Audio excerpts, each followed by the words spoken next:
Bad drivers does not reflect the company. I have a problem with Dave. Who's Dave? I'm tempted to sue. I need some more money. It is not the company's fault. I really wanted that Taco Bell. I hate rude customers. Maybe it was the Taco Bell.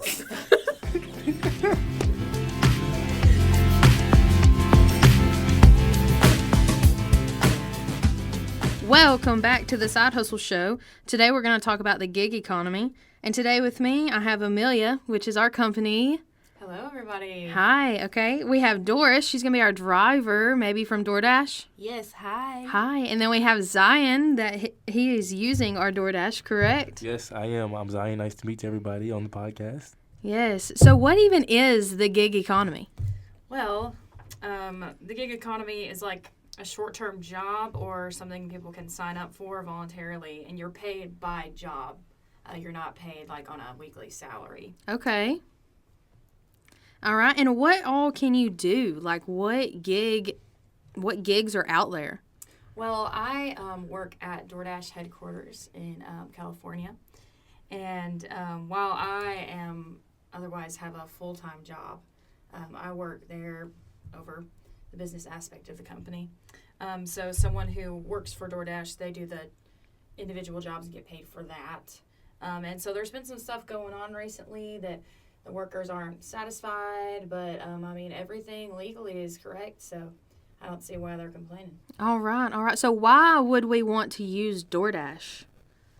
I'll speak from my perspective as a consumer. DoorDash is amazing. You don't have to leave the comfort of your home. You can order whatever you want. You know, some places are 30 minutes away. Some places are 5 minutes away. We all have, specific needs.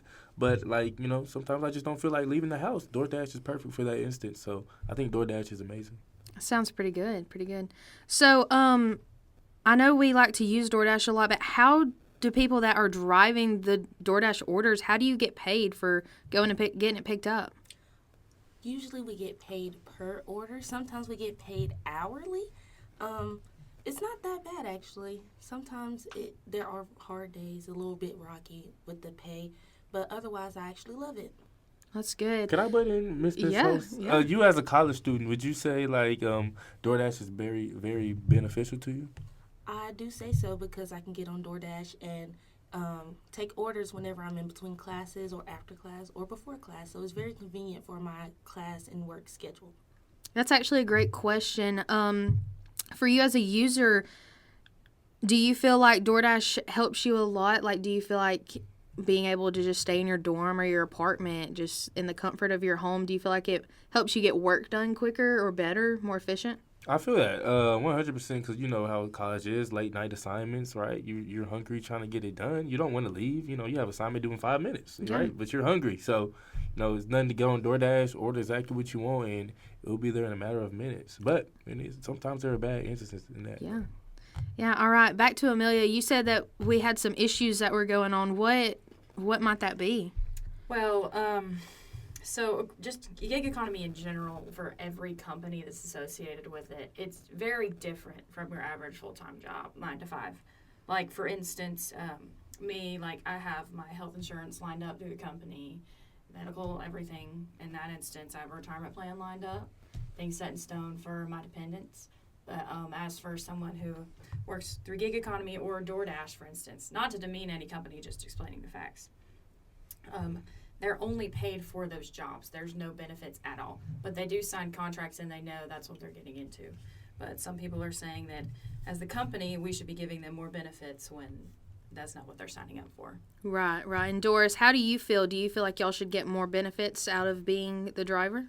I feel as if the drivers are working full-time, practically 9 to 5, like you do, in the office. The people who are driving from 9 a.m. to 5 p.m., I feel like they should get full-time benefits as well. Perfect. Okay. That sounds pretty good. Doris, have you ever had, such a really long night and you get so mad over not getting a good tip at all? There was one day during the hot summer, I worked from 8 a.m. till 6 p.m., and I only made $50. Wow. So that is where the whole thing comes in, where you, as a driver, only get paid for going and picking up these orders, but if you were to work at the company, then you get paid hourly. Is that correct? Yes, that is correct. So you would be getting paid more if you were to work at the company. So what makes you not want to work at the company rather than just driving and picking up orders?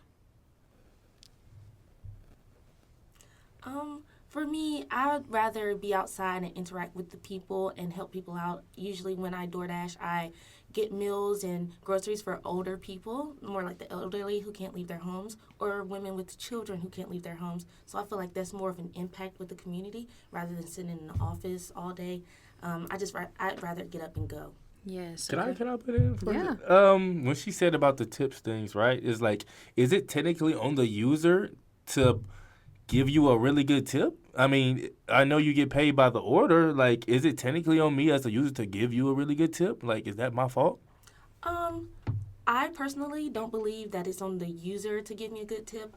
I noticed that when I use DoorDash myself, when I don't feel like leaving the house, it's a lot more, it's a little bit more costly. And I noticed also as a driver that I don't get all of that money. So I feel like it's between DoorDash and the drivers to figure out how the drivers, can get more money. Right.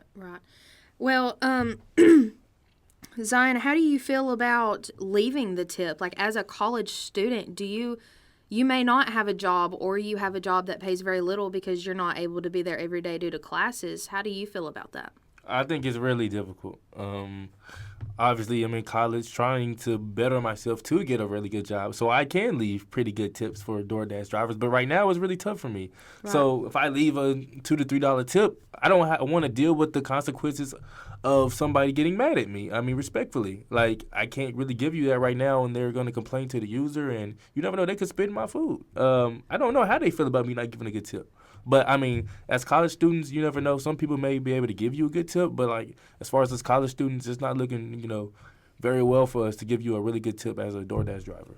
Right, but you don't have to actually interact with the driver, do you?